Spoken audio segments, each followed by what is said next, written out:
This case, at first glance, reads more like a horror movie plot. An axe-wielding assailant strikes at the dead of night. A narrative detailing a father's revenge for a monstrous crime committed against his daughter. And at the trial, when this man is eventually caught, a plea of insanity, of diminished criminal capacity. And at the helm of it, a former professional South African rugby player turned serial killer. But this is not a movie script, this is real life. And this is the disturbing case of Phindile Joseph Ntshongwana.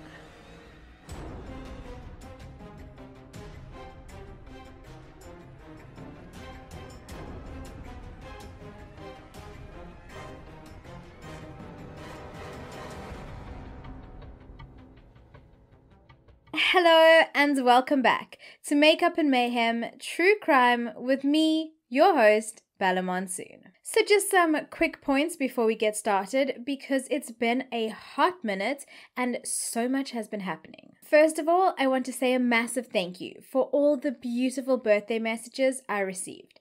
I appreciate each and every single one of you.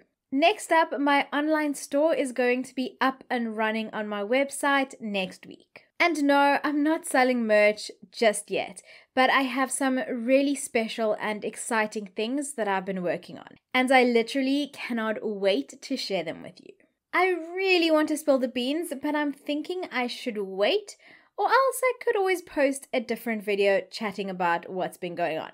Let me know in the comment section. But I will not ramble on anymore because I know you've all been waiting for today's episode, so let's get into it. For those of you who are new, let me introduce myself. But for those of you who are returning, you can skip ahead using the timestamp on screen.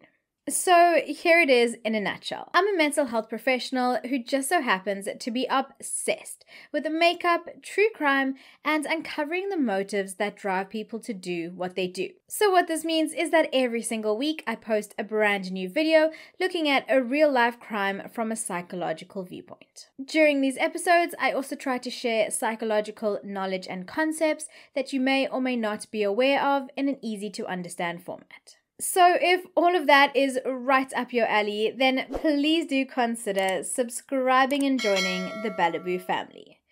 But if you're more a fan of podcasts, no worries, I got you covered. You can find me on all major streaming channels for my sister podcast, Murder and Mayhem South African True Crime. I've also linked it in the description for those of you who don't feel like searching. So just a quick disclaimer for today's episode. Today's narrative contains material citing murder and assault. As always, I mean absolutely no disrespect to any of the victims mentioned nor their families. The purpose of this video is to shed further light on the heinous crimes that were committed while spreading awareness about the psychological nature of the narrative. This episode has been thoroughly researched by myself and includes real-life accounts, video and footage, where available, of individuals involved directly in the case. So let's get into it. I usually start my episodes discussing the childhood of the perpetrator, and that's how they came to be in the situation that we find them in. But this time I feel as though you need to hear about the actions of this man before I tell you who he was. And so I'm switching it up. Buckle up because this is one terrifying ride. The first incident I'm going to speak about would only be linked to this perpetrator many months later. On the 26th of November 2010, at around 8:30 p.m., Mtleli Tolo was walking in Yellowwood Park when a man stopped next to him in a silver grey vehicle and asked him if he knew a girl named Zama. Upon responding that he didn't, the man had proceeded to get out of his vehicle and hit him repeatedly on the head with a baton until he passed out. As he regained consciousness a few seconds later, his attacker was on top of him. Luckily, a neighbor had heard his screams and they switched their house and outside lights on. This caused the man to flee. Amazingly, Tolo was able to take down the make and registration number of the vehicle before it drove away. He made it home, but he passed out again and was taken to hospital. He described the suspect as a well-built black male, almost as if he was a wrestling or rugby player, and he said that he would definitely remember his face if he saw him again. And this perpetrator was just getting started, because 2 days later, on the 28th of November, he kidnapped a young female. This woman was 25 years old at the time. She had been visiting her sister in Durban when this man had approached her and greeted her as though he knew her, offering her a lift home. She had accepted his offer after much persuasion, but she had become nervous after he drove straight past her destination. He then placed her hand on his groin and he asked her if she had ever slept with a Xhosa boy. She answered that she hadn't, and so he had told her that she was going to find out what it would be like later that day. He took her into his home, straight through the back of the house and into his bedroom. He then locked the door. Terrified, she asked to go to the bathroom, but he refused, then undressed. He then instructed her to do the same. He proceeded to question her about her whereabouts that past Friday. She responded that she had been in church, but he had then accused her of having other boyfriends and being a liar. Keep in mind, she had no idea who this man was, and they had never met before. He threatened her, telling her that he had murdered other people before her, and he would do the same to her. And so, fearing for her life, she undressed and got into the bed. For 3 days, he held this woman captive in his room, raping her on multiple occasions. And I would like to just mention here that he shared this home with his family. He wasn't living alone. His mood fluctuated rapidly. 1 minute he was soft and kind, and the next he was screaming and punching the walls. And honestly, who knows what would have happened if she didn't end up doing what she did. On the second day of her captivity, he had taken her out of the room and to the vehicle in an attempt to go and visit an acquaintance. Whilst by the garage, she had tried to run away, but he had grabbed her, slapped her, and pulled her into the vehicle. He then drove to Umlazi and tried to secure a firearm from someone he had called on his cell phone. He did not succeed, however, and so the two had returned to his home, where he had then raped her again. On the third day, this poor woman was woken up by this man screaming at her that she had infected his child with AIDS. He also told her that he would kill her if she didn't end her relationship with her other boyfriends. Terrified and thinking on her feet, this woman had begged him to go and fetch her belongings. He had eventually agreed, and so he had left the room to prepare to leave. In these frantic moments, this woman had found not only his ID book, but also a slip from Debonair's Pizza. A slip with his address on it. And so she had kept the two items on her. When he returned, the two had then left to go to her apartment. Along the way, this man had told her that he would kill her other boyfriends so they could be together. As they arrived at her block of flats, she had told this man that she would only be a few minutes, and so she had left, walking towards her apartment. In a twist of fate, a friend of hers with a notepad on him bumped into her, and she immediately asked him to take down the registration number of the silver grey car outside, which he did. She then asked her friend to tell the guards at their apartment block not to let the man in the vehicle inside. And just like that, she escaped, with her life intact. She went straight to the police and handed over the evidence that she had, literally an ID book with her rapist's identity and a slip with his address. But you know what? Nothing came of it. Nothing was done. And it would be months later when the samples that were taken after her attack would finally be linked to this perpetrator. And so it would seem that this man went quiet for the next few months at least. That was until the 20th of March, 2011. On the 20th of March, 2011, Thembinkosi Gqebekulu was in Impangeni for his father's funeral. At the time, he had been living in Durban with his girlfriend, Mabel Dlamini. And it was Mabel who he had called at around 9:15 p.m. that evening to let her know that he was almost home, as his work had asked him to come in the next day, which so happened to be a public holiday. He told his girlfriend that he was at the fuel station in Montclair, and he asked her if she needed anything before he came home. She asked him to buy a loaf of bread. And although he was so very close to their home, that was the last conversation that she would ever have with him. And the truth of what had happened just minutes after that phone call would later be divulged by Gildred Donnelly, who was driving along Kenyon Howden Road on his way home. He had spotted two people along the side of the road. One was on the pavement and one was in the road, in what initially appeared to be the throes of a fight. The man standing up was wearing black tracksuit pants, a black t-shirt, a black cap, and he was wielding an axe. He was tall, well-built, and by the way he was swinging the axe at the person on the ground, appeared to be quite strong.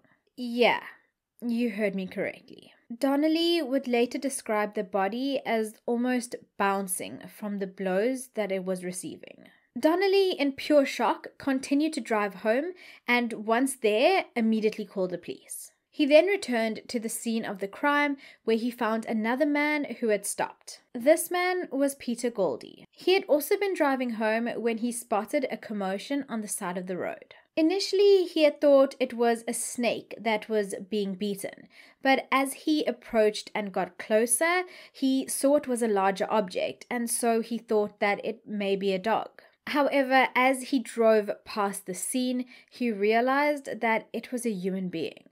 In shock, he had driven about 50 meters down the road where he had pulled over and immediately called the police. By the time he turned around and drove back to the scene of the crime, which was incredibly brave, if I might add, the perpetrator was nowhere to be seen. But what would be incredibly vital for police later was his memory of seeing a small grey silver vehicle leaving the scene. Although the perpetrator had left, the victim was still there, his head no longer attached to his body. And 11 meters away, lying in the middle of the road squashed, was the loaf of bread that Themba Nkosi had been bringing home for his girlfriend Mabel. The two witnesses, Goldie and Donnelly, waited at the scene of the crime for police to arrive. The police had arrived at around 10 p.m.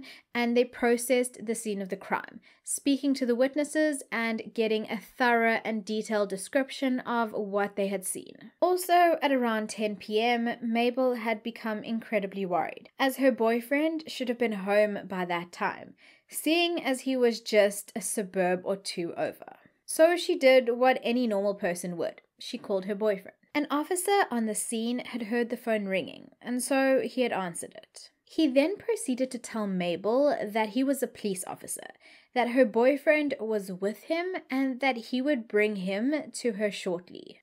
I'm sorry, what? Mabel, however, realized that something was incredibly wrong, and so she began to cry. But that was that for that phone call. 15 minutes later, she had called again. And yet again, his phone was answered, by another police officer, albeit. But this time, the response was even worse. The police officer told Mabel that Themba Nkosi was sleeping, and that when he woke up, he would bring him to her. I'm quite shocked by this narrative altogether. Not only is it highly unethical to lie to the families of the victims, but it's also incredibly traumatizing. Mabel knew in her gut that something was wrong, and so she had approached her employer, Cornelius Barnard, whose property she lived on, and she told him her fears about her boyfriend. He then drove her to Montclair police station. On the way there, they drove past the scene of the crime, with the body covered in a foil blanket, and in her heart and mind, Mabel knew that this was her partner. After reaching the police station, she was told that the crime scene was the one they had just driven past, and so they had turned around and returned there. At that point, the body was uncovered, and amidst the blood and the disturbing crime scene, Mabel recognized Themba Nkosi's clothing. And in those moments, her world forever changed. But for the perpetrator, he was just getting started. The next day, on the 21st of March 2011, at around 9:40 p.m., Siyanda Emmanuel Khumalo was returning home in Umlazi, KZN, after visiting his father. A silver vehicle on the other side of the road had driven past him, turned around, and then stopped behind him. Sianda noticed out of the corner of his eye a man get out of the vehicle and start walking behind him. And so he had decided to walk in the road instead of on the sidewalk. The man had then moved into the road too, grabbed him by the collar of his shirt, and then removed an axe from a red plastic bag. Sianda managed to break free, but the man had thrown the axe at him, hitting him in the back. During this time, the only thing that his attacker had said to him was, "Hey you, come here." Yeah, like anyone is going to walk themselves over to an axe-wielding attacker. Cool. Sianda would later describe this man as being tall, well-built, and dressed in dark clothing. One day later, this man struck again. At around 10:30 p.m., Kangalani Felix Mdluli was walking home along Hull Road from his place of work, Sasco, Lamontville, when he saw a silver grey Peugeot with Eastern Cape number plates drive by slowly. The driver had eyed him out, and immediately Kangalani had felt uncomfortable. The car had driven on a bit before making a U-turn, passing him again, and then parked on the pavement next to the road. A well-built man had exited the vehicle. He would later be described as being around 33 to 35 years old, wearing a navy or black tracksuit, a khaki cap, and white tackies. The man was also left-handed, and he exited the vehicle with the plastic bag in his hand. To Kangalani, it was clear that there was something heavy in this bag, but he had assumed it was a firearm. The man had then approached him, speaking isiZulu but in a Johannesburg accent, acting as though he knew him. He then accused Kangalani of sleeping with his daughter and giving her AIDS. Does that story sound familiar? He then pulled an axe out of the bag and he swung it at Kangalani's head. The man ducked in the nick of time, and the axe had hit his right ribcage. He then ran for his life with this man chasing him, but he was successful and he managed to get away, much to the dismay of his attacker. The next victim would unfortunately suffer a far different fate. In the evening of that very same day, Themba Buthelezi came across a victim missing his head. The head nowhere to be seen. This unknown man, wearing a bright yellow shirt and dark blue pants with only one shoe, was lying in the middle of a traffic circle in Lamontville. Themba immediately called the police. On the ground, there were marks in the tar from where an axe had been used, and there was a trail of blood leading into the road. Very soon after inquiries were made at nearby homes by the police, the victim was identified. He was Paulus Ntshongwana, a 47-year-old man who had been living with his wife of 30 years. The last time she had seen him was that afternoon, when he had left for work at the Merebank KFC outlet. In a disturbing but ironic twist, it was in a dumpster advertising that very same KFC outlet where Paulus's head was later discovered by a homeless man searching for food. In the early hours of the morning, his wife made the heartbreaking identification, as she was taken not to the mortuary as is common practice, but rather to the scene of the discovery. Once again, although the circumstances differed, two of these victims' partners had undergone yet another level of trauma. This was directly as a result of the way the matter was handled after the crimes by certain police officials. That being said, shortly after this incident, an incredible task team was formed, and they went house to house in the vicinity to search for witnesses. And that was how they came across Nombuse Hadebe, who was living on the corner near the circle and who was pregnant at the time. She had indeed seen something, but she was too scared to come forward. Her testimony would later be vital in the trial that would follow. So here's what she had seen. That night, she had woken up to a commotion, shouting, and the sound of a hard object slamming into the road near the circle. She went to her window, and this is when she saw a person bending over and hacking at something. She then saw this person disappear and return with an orange plastic packet. The man had bent down, picked up something, placed it in the plastic bag, and then walked away. She continued to watch, and the man had returned, this time with a white plastic bag. He continued hacking at the object on the ground before picking up some items and walking in the direction of the township where his vehicle was situated. As she continued to watch, a short while later, she saw a silver vehicle approach the circle. The driver of the car was a black male with a big physique and a clean-shaven face. And she was not the only one who had seen something. 2 security guards from a nearby building had a clear vantage point of the incident, and they later confessed to witnessing the attack. But they feared that it was a Muti murder, and so they were hesitant to come forward. They had heard a scream, seen a hunched figure hitting something with a stick, and saw a silver vehicle with an open door nearby. The driver had driven away and returned twice, returning to the scene to pick something up and place it in a plastic bag before driving off for a final time. But the night, or morning, was not yet over for this perpetrator. At around 3 a.m. that morning, and after the discovery of the lost body, a commotion had occurred, and Phindile Joseph was witness to it all. He had just gone to bed when he had heard someone pleading, "Haibo, Puti." He went to the window to investigate and saw a person with something in his hand chasing another. The attacker was wearing dark clothing and looked around 30 or 40 years old. He was clean-shaven, tall, well-built, and bald. The attacker caught his victim and hit him. The victim had fallen to the ground, and it was at this point that the onlooker had realized that it was not a stick in the attacker's hand, but rather an axe. He immediately alerted his wife, and he opened his window in a bid to scare the attacker off. But no such luck. The attacker, now on top of his victim, continued the onslaught. The sound of metal on bone rang in his ears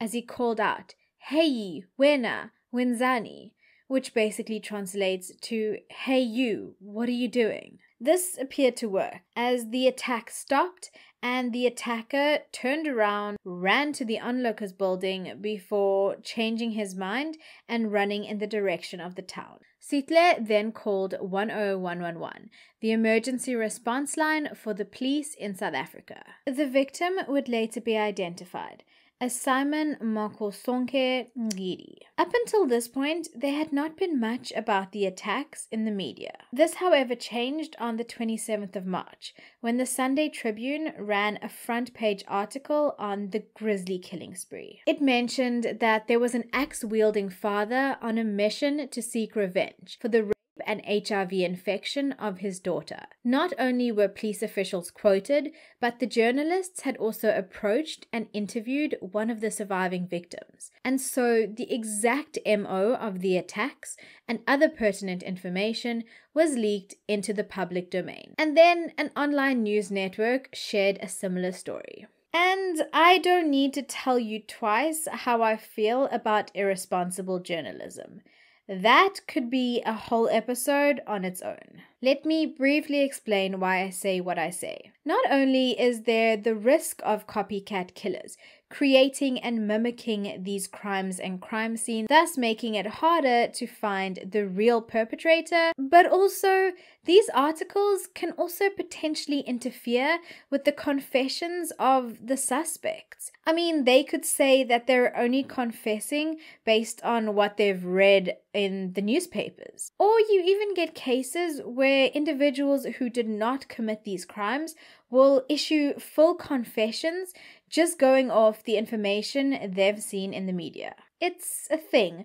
A very weird thing, but a thing nonetheless. The reaction from many who also read the online article was in support for this vigilante father who was avenging the crime that had been done to his daughter, with many agreeing that they would do the same thing if they were in that position. So yeah, there was also that strange turn of events. In the background, the task team, aided by renowned forensic psychologist and overall badass Gerard Labuschagne, had deduced that these attacks were most likely the result of a serial murderer. This conclusion was met for several reasons. The most prominent being that the cases were in a small geographical area. The victims were all adult black males who were on their own at night. The attacker was described by all witnesses in the same manner, as a tall, well-built man wielding an axe. And lastly, all the murders featured decapitation or at least an attempt thereof. The knowledge that this team possessed regarding the behaviors and actions of serial offenders allowed them to stay one step ahead of the investigation. And this is vital because in such situations, the more time wasted, the more potential victims. And so, identikits that were compiled by the witness descriptions were posted on flyers, and the description of the vehicle was distributed at nearby petrol stations. And after the sister of the first victim, Tolo, had come forward, the task team also had a vehicle make and registration to go off of.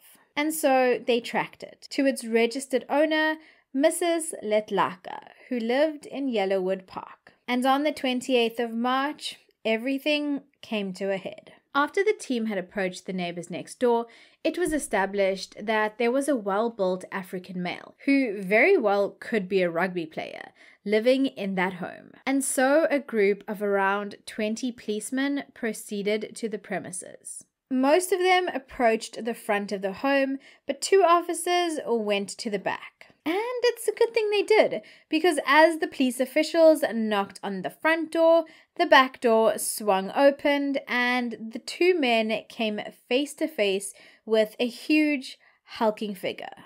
Luckily, things didn't get physical, although the suspect had such huge forearms that normal cuffs just wouldn't work, and so leg irons had to be used instead. And with that arrest, the officers officially met the man they had been searching for, Phindile Joseph Ntshongwana. It turned out that this was his mother's house. After explaining why they were arresting her son, the team requested permission to search the house, which she gave. On the property, the Chevrolet Aveo was not there, as it had been in an accident. However, a silver Opel Corsa, a courtesy car from Avis Car Rental, was there. It had been provided to Mrs. Letlaka by her insurance company while her vehicle underwent repairs. And after speaking to her, it was apparent that Phindile had often made use of both vehicles. In the backyard of the house, there was a foul smell of rotting meat coming from a dog kennel just outside Phindile's room. In the kennel, blood-stained clothing, an axe, and what appeared to be rotting meat was discovered. Mrs. Letlaka confirmed that there had been no dog on the property since around November of the previous year. And so the entire area became a crime scene and experts were called in. No DNA was unfortunately able to be isolated from either the rotting meat or the Victrix handheld axe with its 12 to 15 centimeter long blade. Inside the kennel was a black plastic trash bag, a pair of blue jeans, a cap, socks, an orange bin bag, a green plastic bag, jersey, trainers, and a plastic container. Besides these items, there was also a pair of red, black, and silver Nike trainers, but the toe cap of the right shoe was missing. Keep this in mind because it's going to play an important role very soon. After specially trained dogs were brought onto the premises, it was established that no bodies were found inside or outside, but the blood detector dog did indicate the presence of blood in Phindile's bathroom. Later forensic analysis would showcase unknown female and male DNA. And sneaking a peek into the future, about a year after Phindile's conviction, the male DNA would be linked to a murder case in Bayview, a neighboring suburb. But unfortunately, there would not be enough evidence to lay charges. The female's blood would never be identified. On the vehicle front, blood was found in the damaged boot section of the Opel Corsa, which had luckily been held whilst awaiting repairs from an apparent accident with a bus. Forensic testing revealed the blood found to be human. The serial murderer had been caught, and now it was time for court. Now, I usually start every episode by explaining the childhood of the perpetrator, but as you've probably noticed, and as I mentioned, I haven't done that. So before we go any further, and before I delve into the court proceedings after Phindile's arrest, let's understand a little bit more about the man who would later become known as the Axe Killer. Phindile Joseph Ntshongwana was born to a pretty normal upper middle class family, with his mother being a law lecturer and his father a former diplomat. His father was also well known, Ntshongwana, who played for the African Springboks from 1972 and even toured Italy with the team in 1974. Phindile had a close, good relationship with his parents, and he attended a private school. In his later years, he had attended Settlers Agricultural High School in Limpopo, matriculating in 1997. In 1996, a year prior, he had played for the South African Barbarians rugby team, and a year after matriculating, he would be one of the first black players to join the Blue Bulls Rugby Union. He would then play 28 games for them between 1998 and 2001. He even ended up playing for the South African under-21 rugby team. Former Springbok Bevan Fontaine, who played with Phindile in the Eagles, would later say that he was a good guy and that he was always the joker of the team. During his time playing professional rugby, he had also enrolled at the Tshwane University of Technology to study sports management and marketing up until 2001. He had a break in his rugby career from 2009 to 2010, and he had approached the CEO of the Blue Bulls to make a comeback. But before anything could come into volition, he had disappeared off the map again, and only later would everyone realize what he had been up to. But here's what had been happening just prior to the murders, when he was on and off the map per se. During the months and years preceding the murders, his mental health, which had always been tumultuous, had taken a turn for the worst. At the time of his arrest, he was a father. That much is true. However, he didn't have an adult daughter who was infected with HIV. Oh no.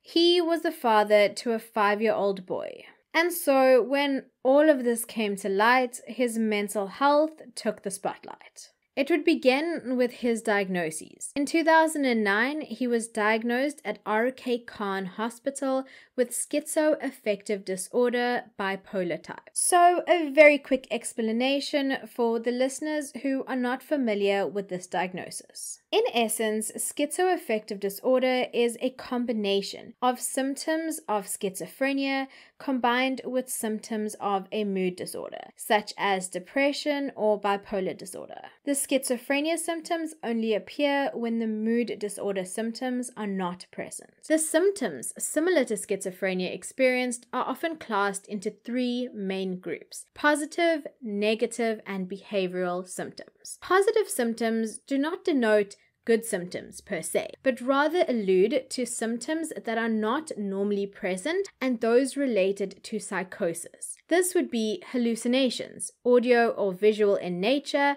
and or delusions, false beliefs that persist even in the face of evidence. Negative symptoms refer to deficits, such as a lack of emotion or affect, or the inability or unwillingness to complete ordinary tasks. Lastly, cognitive symptoms include disordered thoughts, difficulty thinking or remembering, and often a lack of awareness of one's own illness. On the bipolar aspect of the diagnosis, the patient would experience mania or manic symptoms, which entails them having an extreme amount of energy and an exaggerated self-confidence. Sometimes the highs these individuals will experience can result in extreme irritability, anger, aggression, and even risky behaviors. The presence of these mood disorder symptoms are the main differentiating aspects when comparing schizoaffective disorder to schizophrenia. So keeping all of that in mind, the main treatment, in addition to therapy,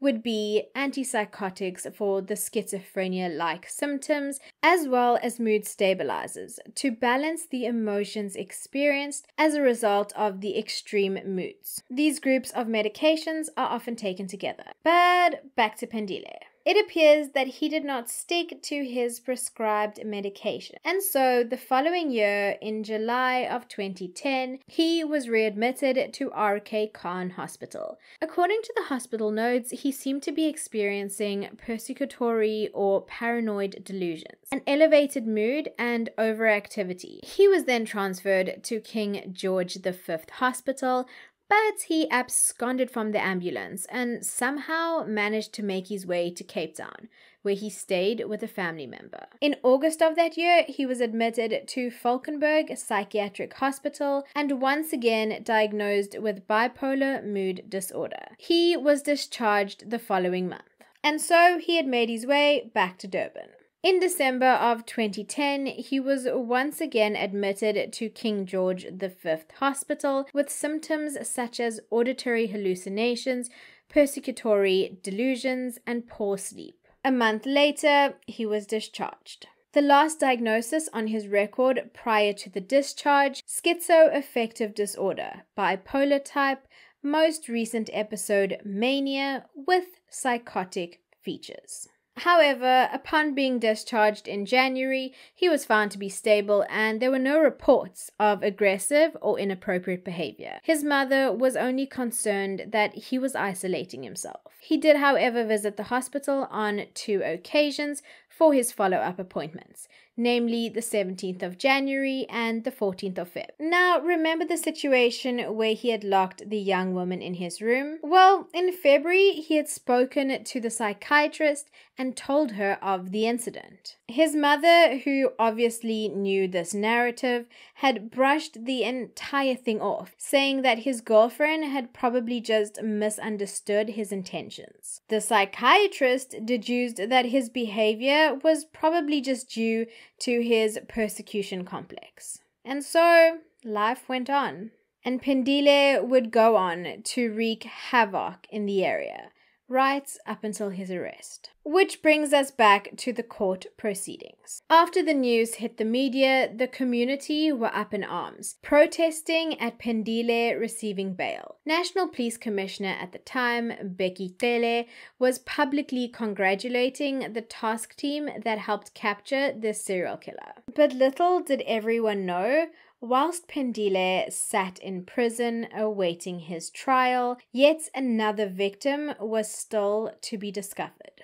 3 days after his arrest, on the 1st of April 2011, a man walking his dog happened to walk in the area of the railway line at his dog's insistence. What he discovered there was not only a terrible stench in the air, but the decapitated body of an adult black male. He immediately called the police. The head of the man was no longer recognizable when it was found. For a split moment, the task team thought that perhaps they had the wrong man. But it was soon apparent that decomposition had already set in, and the time of death was estimated to be around the same time period as the other murders. And near this unknown man's body, there was the toe cap of a trainer. Remember the pair of shoes that were found in Phindile's home? Remember how I said the shoe was missing its toe cap? Well, it was this very piece of evidence that linked this case to Phindile, and it was the same detective who had worked the previous crime scene who was able to make the deduction. Unfortunately, to this day though, that male victim has never been identified. On the 6th of April, an identity parade was held to allow the witnesses the chance to identify the suspect they had seen or interacted with. After the first witness had positively identified Phindile though, he had fallen to the ground in what appeared to be a seizure or a fit. After paramedics who were called in could find absolutely nothing wrong with him, he was then taken back to the station and the identity parade was abandoned. Phindile had no history of seizures, just by the way.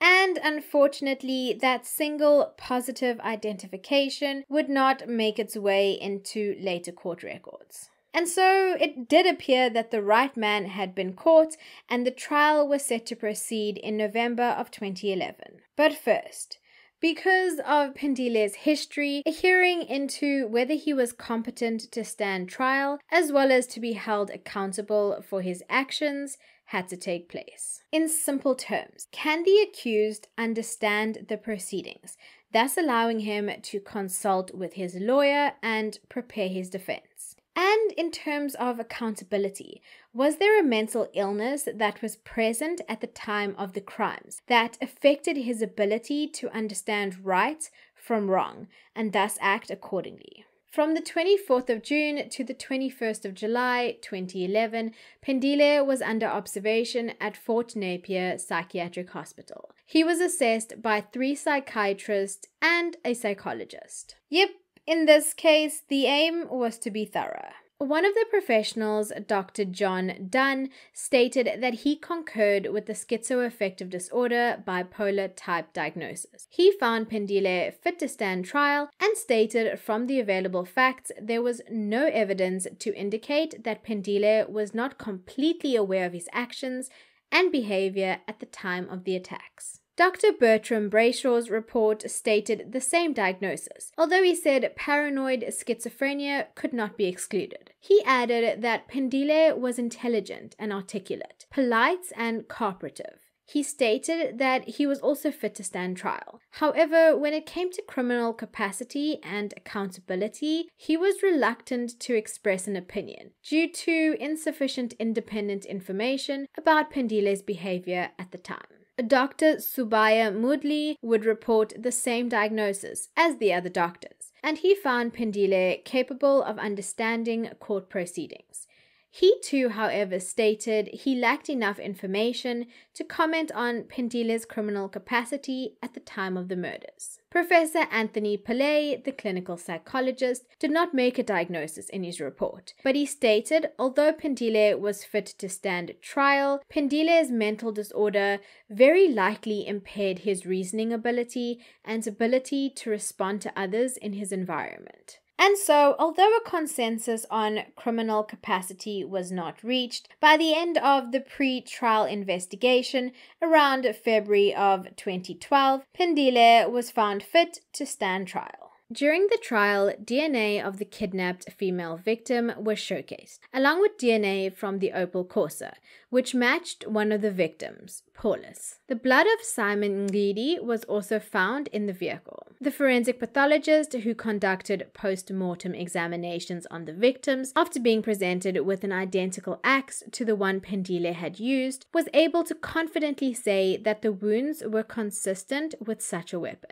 The witnesses' descriptions of the perpetrator were entered into evidence, as they all described him in a similar manner, wearing similar clothing, clean-shaven, with a large physique, and a penchant for decapitation. Despite all the evidence that was presented, Phindile pleaded not guilty to all the charges, stating that he had no recollection of the murders and he lacked the criminal capacity to commit such offenses. His defense, therefore, was that he could not possibly be held responsible for these murders by reason of a mental illness known as delusional disorder.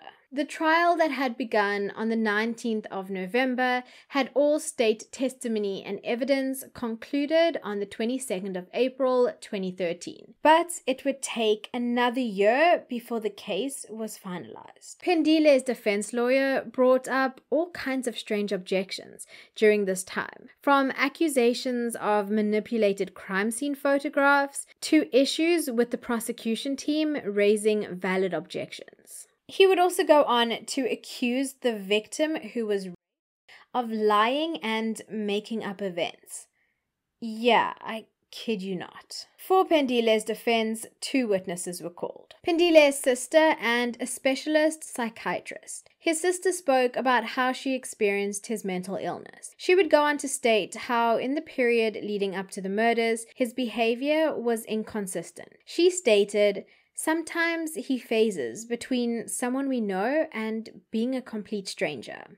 Professor Gungut, a medical doctor for 48 years and a specialist psychiatrist for 33 years, who had also been involved in treating Shabir Sheikh when he was incarcerated in prison, saw Phindile for a total of 3 sessions. And in the first session, Phindile had not even spoken one word to him. But from these observations and court evidence, he diagnosed Phindile with a delusional disorder and suspicious paranoid personality traits. In his expert testimony, he concluded that when the delusions came thick and fast, Phindile could lose touch with reality and thus not recall his actions during the psychotic break. Sounds not sus in the least. After countless delays, 4 months later, during his cross-examination, this very same professor stated that he disagreed with the other psychiatrist's diagnoses. All of these expert witnesses, the psychiatrist he disagreed with, would later take to the stand once again and state that upon hearing and observing further evidence throughout the trial, that they believed Phindile was of sound mind and capacity during the crimes. And then, after almost 2 years, judgment was finally handed down. Oh, and Professor Gungut was described as an unimpressive witness, whose evidence was unreliable and of very little cogent value. Ouch. Phindile Joseph was found guilty on all 9 charges. When his fingerprints were being taken after the judgment, he turned to the leader of the task team that had caught him, smiled and said, "You've caught a big fish." During sentencing, which took place in December of 2014, Phindile's father apologized to the families of the victims and spoke of his son's mental health problems. A clinical psychologist, Philippa Stiles, would go on to state that Phindile was capable of being rehabilitated and that he was sincerely remorseful and should be incarcerated at Fort Napier Hospital rather than in prison. It kind of did appear throughout the trial that remorse was not really part of Phindile's emotional scope. But nevertheless, Stiles had said, he is a candidate for rehabilitation because he was a gentle and respectful person before these crimes, and he has taken responsibility for his actions. The judge, however, concluded that Phindile had taken steps to cover his tracks and avoid detection, specifically targeting those who were alone, signaling the premeditated and brutal nature of his callous actions. The defense also tried to argue that the rape was not the worst type of rape. Yeah, I won't even go there. At the end of it all, Phindile Joseph Ntshongwana was sentenced to 5 terms of life imprisonment for the 4 murders and the multiple rapes of the female victim. He also received 14 years for the other crimes, 4 years for each of the 2 attempted murders, 2 years for assault with intent to do grievous bodily harm, and 4 years for kidnapping. All of these terms would be served concurrently. The judge rejected any possibility of rehabilitation and referred to the testimony of the expert witnesses, which stated that the accused was dangerous. The judge had further said, "On the facts of this case, I do not accept that the accused is genuinely remorseful. At most, he regrets being caught out."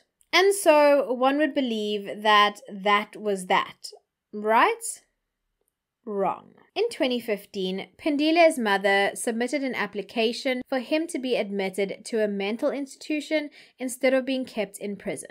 The application papers said the judge should have not dismissed the medical evidence of psychiatrist Professor Abubakar Gungut that Ntshongwana had a delusional disorder and could not be held responsible for his actions. Needless to say, the application was not successful. But they were not done there. More recently, in June of 2021, Phindile attempted to appeal his conviction and sentence, but that attempt was also unsuccessful. I get the feeling that this isn't the last we've heard from him though. But until then, let's delve a little deeper. From a psychological perspective, this case really intrigued me. If for no other reason than the fact that mental illness is often so misunderstood, even by those within the field of law, who very well may often come into contact with cases involving mental health issues, especially within South Africa, given the sheer insufficient access to mental health resources and assistance plaguing the country. I feel like people understand the term to plead insanity, meaning that one could commit a crime knowing very well what they're doing, and then afterwards just act unwell, or a term that I really dislike, crazy, in order to get off scot-free. The thing that many actually don't understand, though, is that being found to have diminished criminal capacity due to mental instability is not that common. Simply having a mental illness, diagnosed or undiagnosed, and committing a crime is not enough to absolve responsibility of said crime. But of course, that doesn't stop multiple perpetrators and lawyers of attempting to use that defense tactic, though. Another aspect that stood out so clearly for me in this case were the very obvious police failings. Whilst the task team did an amazing job, some of the officers who were involved in the different victims' cases were a bit on the side for me. I mean, months before the murders began, the female victim had approached the police with not only her experience and physical evidence, but also clear documents that illustrated her perpetrator's name and address. And for some reason, absolutely nothing was done. And honestly, if something had been done, chances are things would have turned out very differently. Not only for the victims, but for Phindile too. Perhaps he would have received the treatment he so desperately needed, and the outcome would be so very different. It's an unfortunate reality as a South African that this woman's experience was more than likely not an isolated case. Just this week on my TikTok account, I spoke about the case of Bogabo Po, a beautiful little 4-year-old girl who was brutally murdered. And the man thought to be behind her attack, according to CCTV footage, well, he was out on 2,000 Rand bail after allegedly raping a 9-year-old girl. Yes, an alleged child rape was given bail. That in itself is another major issue that is facing the country. How can we possibly feel safe if suspected and in many cases known criminals are allowed to walk the streets, engage with our children, and assimilate into our environment? How do you know that the person living next door to you, or even down the road from you, the person who knows you, your family, or even your routine, is not to be trusted? Until next week, stay safe, stay vigilant, and stay the amazing human beings that I know each and every single one of you are. Bye!